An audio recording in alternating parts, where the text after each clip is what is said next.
നമസ്കാരം. ഇന്ന് ഞാൻ അഡ്രസ്സ് ചെയ്യുന്ന വിഷയം IBS അഥവാ ഇറിറ്റബിൾ ബവൽ സിൻഡ്രോം എന്നതിനെ പറ്റിയാണ്. IBS എന്ന് പറയുന്ന വാക്കിൽ കൂടെ തന്നെ അറിയാം, ഇറിറ്റബിൾ ആയിട്ട് ബവല് ഫങ്ഷൻ ചെയ്യുന്നു. അതൊരു ഫങ്ഷണൽ ഡിസോർഡർ ആണ്. യഥാർത്ഥത്തിൽ ഇതൊരു മാരകമായ പ്രശ്നമൊന്നുമല്ല. എന്നാൽ ഇത് അനുഭവിക്കുന്ന ആളിന് വലിയ തോതിലുള്ള അസ്വസ്ഥതയാണ് ഇതുകൊണ്ട് ഉണ്ടാകുന്നത്. കൂടുതലായിട്ട് ടോയ്ലറ്റിൽ പോകാനുള്ള തോന്നലുണ്ടാവുന്നു. ചില സമയങ്ങളിൽ കോൺസ്റ്റിപ്പേറ്റഡ് ആയിട്ട് ഫീൽ ചെയ്യുന്നു. ചില സമയങ്ങളിൽ മിക്സഡ് ആയിട്ട് ഉണ്ടാവുന്നു. അങ്ങനെ 3 വെറൈറ്റി ആയിട്ടുള്ള IBS ആണ് നിലവിൽ കാണുന്നത്. സാധാരണയായി ഇതുണ്ടാവുന്നത് കോമൺലി സ്ട്രെസ്സും ആങ്സൈറ്റിയും ഉള്ളവരിലാണിത് പ്രധാനമായും കണ്ടുവരുന്നത്. അതോടൊപ്പം തന്നെ ഹോർമോണൽ ചേഞ്ചസ് ഉണ്ടാവുന്നത് കൊണ്ടുണ്ടാകുന്ന സ്ട്രെസ് കൊണ്ടും ആങ്സൈറ്റി കൊണ്ടും ഉണ്ടാവാം. പിന്നെ ഫുഡ് പോയ്സണിങ് ഇരിക്കുന്ന സമയം ചില ആഹാര വസ്തുക്കൾ പഴകിയതായിട്ടുള്ളതോ ഫ്രിഡ്ജിൽ വെച്ച് ചൂടാക്കി ഉപയോഗിക്കുന്നതോ അല്ലെങ്കിൽ പുറത്തു നിന്നുള്ള ഭക്ഷണങ്ങളോ ഒക്കെ കഴിച്ച് ചിലപ്പോൾ ഫുഡ് പോയ്സണിങ് ശരീരത്തിൽ ഉണ്ടായാൽ അത് കൃത്യമായിട്ട് ട്രീറ്റ്മെൻറ്റ് നടത്തിയില്ല എന്ന് വരില്ല. അതിനുശേഷം IBS ഉണ്ടാവാം. IBS ഭയങ്കര ചില ആൾക്കാർക്ക് ജോലിക്ക് പോലും പോകാൻ തോന്നത്തില്ല. വീട്ടിൽ തന്നെ ഇരുന്നാൽ മതി. പലരും ലീവെടുത്ത് വീട്ടിൽ മാസങ്ങളോളം ഇരുത്തുന്ന ഒരു പ്രശ്നമാണ് ഈ IBS എന്ന് പറയുന്നത്. ഇത് പ്രധാനമായും നിങ്ങൾക്ക് വീട്ടിൽ തന്നെ മരുന്നിനോടൊപ്പം തന്നെ കുറച്ച് കാര്യങ്ങൾ ശ്രദ്ധിച്ചാൽ നിങ്ങൾക്ക് ഇതിനെ പൂർണ്ണമായും മാറ്റിയെടുക്കാൻ സാധിക്കും. പ്രധാനമായിട്ടും പാടില്ല എന്ന് പറയുന്ന വസ്തുക്കളുണ്ട്. ആ വസ്തുക്കളിൽ ഏറ്റവും പ്രധാനപ്പെട്ട ഒന്നാണ് പാലും പാലുൽപ്പന്നങ്ങളും. പാല്, തൈര്, പാലിൻ്റെ മറ്റ് ഉൽപ്പന്നങ്ങളെല്ലാം തന്നെ ഗോതമ്പ് ഉൽപ്പന്നങ്ങളും ഒക്കെ തന്നെയും. പിന്നെ ഫ്രൈഡ് ഐറ്റംസ്, ആർട്ടിഫിഷ്യൽ ആയിട്ടുള്ള സ്വീറ്റ്നേഴ്സ്, ബേക്കറി ഐറ്റംസ്, ഇത്രയൊക്കെ സാധനങ്ങൾ ഒന്ന് ഒഴിവാക്കി മരുന്നും കഴിച്ച് വീട്ടിലുണ്ടാക്കുന്ന ഫ്രഷ് ആയിട്ടുള്ള ഭക്ഷണ പദാർത്ഥങ്ങളും കഴിച്ച്. പ്രധാനമായിട്ടും ഇതുണ്ടാകുന്ന കാരണം എന്ന് പറയുന്നത് ആങ്സൈറ്റിയാണ്. ആങ്സൈറ്റി, ഒരു പേടി, ഭയം, ഉത്കണ്ഠ, വ്യാകുലത, ഇതൊക്കെ കൊണ്ടും ഈ IBS ഉണ്ടാകാൻ സാധ്യതയുണ്ട്. അപ്പം ആ വ്യാകുലതയും ആങ്സൈറ്റിയും ഒക്കെ ഒന്ന് ഒഴിവാക്കി കാമായിട്ട് നിങ്ങളുടെ ആ ഒരു ഉള്ളിൽ നിന്ന് വരുന്ന ആ ഭയത്തെ നിങ്ങൾക്ക് സ്വയം നിയന്ത്രിക്കാൻ സാധിച്ചില്ലെങ്കിൽ മരുന്നിൻ്റെ ഹെൽപ്പോട് കൂടിയോ കൗൺസിലിങ്ങിൻ്റെ ഹെൽപ്പോട് കൂടിയോ നിയന്ത്രിച്ചാൽ IBS നമുക്ക് കൺട്രോളിൽ കൊണ്ടുവരാൻ സാധിക്കുന്നു. അത് പൂർണ്ണമായിട്ടും മാറ്റാനും സാധിക്കുന്നു. അതാണ് ഇതിൻ്റെ ഒരു പ്രത്യേകത. അപ്പോൾ കോമൺലി കണ്ടുവരുന്നത് പുരുഷന്മാരെ അപേക്ഷിച്ച് സ്ത്രീകളിലാണ്.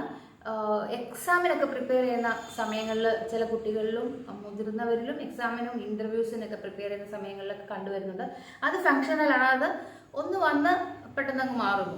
സ്ത്രീകളിൽ എന്ന് പറഞ്ഞാൽ ഹോർമോൺ വ്യത്യാസം ഉണ്ടാകുന്ന സമയത്തെന്ന് ഞാൻ മുമ്പേ പറഞ്ഞു. അത് വരുന്നത് പീരീഡ്സിൻ്റെ സമയത്താണ്. ചിലർക്ക് കൂടുതലായിട്ട് ടോയ്ലറ്റിൽ പോകാനുള്ള അതൊക്കെ പെട്ടെന്ന് മാറുന്നതാണ്. എന്നാൽ കണ്ടിന്യൂസ് ആയിട്ട് മാസങ്ങളോളം നിലനിൽക്കുന്നുവെങ്കിൽ നിങ്ങളത് ഫുഡിലും മുമ്പേ ഞാൻ പറഞ്ഞ ഫുഡ് ഐറ്റംസിലും മരുന്നിലും ആങ്സൈറ്റിയെ നിങ്ങൾക്ക് സ്വയമായിട്ട് കൺട്രോൾ ചെയ്യാൻ സാധിക്കുന്നില്ലെങ്കിൽ ഏതെങ്കിലും ഒരു കൗൺസിലറുടെ സഹായത്തോടു കൂടിയോ ഹോമിയോപ്പതിക് മരുന്നുകളുടെ സഹായത്തോടു കൂടിയൊക്കെ നിങ്ങൾക്ക് അതിനെ പൂർണ്ണമായിട്ടും മാറ്റിയെടുക്കാൻ സാധിക്കും. അത്രയൊക്കെ ഒന്ന് ശ്രദ്ധിച്ചാൽ മതി. ഓക്കെ. അപ്പോൾ ഹോമിയോപ്പതിക്കിൽ ഇതിന് പറ്റിയ മരുന്നുകൾ ഏതൊക്കെയാണെന്ന് വെച്ചാൽ നക്സോമിക്ക, ലൈക്കോപോഡിയം, കാർബോവച്ച്, പിന്നെ ആഴ്സനിക്കം ആൽബം, ലൈക്കോപോഡിയം, അതിൻ്റെയൊക്കെ തന്നെ പല ആവർത്തനങ്ങളാണ് നമ്മൾ ഉപയോഗിക്കുന്നത്. ഇപ്പോൾ ഇന്ന് വരുന്ന ഒരാൾക്ക് കൊടുക്കുന്ന അതേ മരുന്നോ അതിൻ്റെ ആവർത്തനവും ആയിരിക്കത്തില്ല സെക്കൻഡ് ഡേ വരുന്ന ഒരാൾക്ക്, അല്ലെങ്കിൽ അന്ന് തന്നെ വരുന്ന മറ്റൊരാൾക്ക് കൊടുക്കുന്നത്. പൂർണ്ണമായും കസ്റ്റമൈസ്ഡ് ആയിട്ടും ഇൻഡിവിജ്വലൈസേഷൻ ചെയ്തതിന് ശേഷവും കൊടുക്കുന്ന ഹോമിയോപ്പതിക് മരുന്നുകളാണ് ഹോമിയോപ്പതിക് ഡോക്ടേഴ്സ് ഉപയോഗിക്കുന്നത്. അപ്പോൾ നിങ്ങൾക്ക് ഇതിൻ്റെ പൂർണ്ണമായിട്ടും ഫലം ഹോമിയോപ്പതിയിലൂടെ ലഭിക്കുമെന്ന് പറയാനും കൂടെയാണ് ഞാൻ ഈ വീഡിയോ ചെയ്യുന്നത്. Okay, thank you. ഈ വീഡിയോ നിങ്ങളുടെ കൂട്ടത്തിലോ നിങ്ങളുടെ ഫ്രണ്ട്സിനോ നിങ്ങളുടെ ബന്ധുക്കളിൽ ആർക്കെങ്കിലും ഒക്കെ ഉണ്ടെങ്കിൽ നിങ്ങൾക്കത് ഷെയർ ചെയ്യാം. അപ്പോൾ പിന്നെ ഞാൻ പറയാൻ പറഞ്ഞൊരു കാര്യമുണ്ട്. ടീയുടെയും കോഫിയുടെയും ഉപയോഗം ഞാൻ പറഞ്ഞില്ലേ മുമ്പേ ഫുഡ് ഐറ്റംസിൽ, അതിൻ്റെ കൂട്ടത്തിൽ ടീയും കോഫിയും ഇതിന് പറ്റത്തില്ല. ഇതുള്ള ആൾക്കാർ ടീയും കോഫിയും മാക്സിമം അവോയ്ഡ് ചെയ്യാൻ ശ്രമിക്കുന്നതാണ് നല്ലത്. Okay, thank you. പിന്നെ ഒരു കാര്യം കൂടിയുണ്ട്. ഇത്രയും കാര്യങ്ങൾ നിങ്ങൾ ചിലപ്പം ഞാൻ പറഞ്ഞ കാര്യങ്ങളൊക്കെ ഒന്ന് ശ്രദ്ധിച്ച് മാറിയില്ലെങ്കിൽ ഡോക്ടറെ കാണാമെന്ന് വിചാരിക്കുന്നവരുണ്ട്. പക്ഷെ ഇമ്മീഡിയറ്റ് ആയിട്ട് അറ്റൻഷൻ എടുക്കേണ്ട ചില ആൾക്കാരുണ്ട്. അതായത് ഈ ടോയ്ലറ്റിൽ കൂടുതൽ തവണ പോകുന്നു എന്ന് പറഞ്ഞില്ലേ, അങ്ങനെ പോകുന്ന സമയത്ത് ബ്ലഡിൻ്റെ അംശം കാണുന്നു എങ്കിൽ ഇമ്മീഡിയറ്റ് ആയിട്ട് മെഡിക്കൽ ട്രീറ്റ്മെൻറ്റ് തേടേണ്ടതാണ്. നിങ്ങളുടെ വീട്ടിലെ വൻകുടലിലോ വയറ്റിലോ ഒക്കെ ക്യാൻസർ ഉള്ള ആൾക്കാർ നിങ്ങളുടെ രക്തബന്ധത്തിൽ ഉണ്ടെങ്കിൽ അങ്ങനെയുള്ളവർക്ക് ഈ ലക്ഷണങ്ങൾ കാണുന്നുവെങ്കിൽ നിങ്ങൾ ഇമ്മീഡിയറ്റ് ആയിട്ട് മെഡിക്കൽ ട്രീറ്റ്മെൻറ്റിന് വിധേയമാകണം. അതുപോലെ ഏതെങ്കിലും ഡോക്ടറെ കണ്ട് ഇതാ ഒന്ന് കൺഫേം ചെയ്യണം.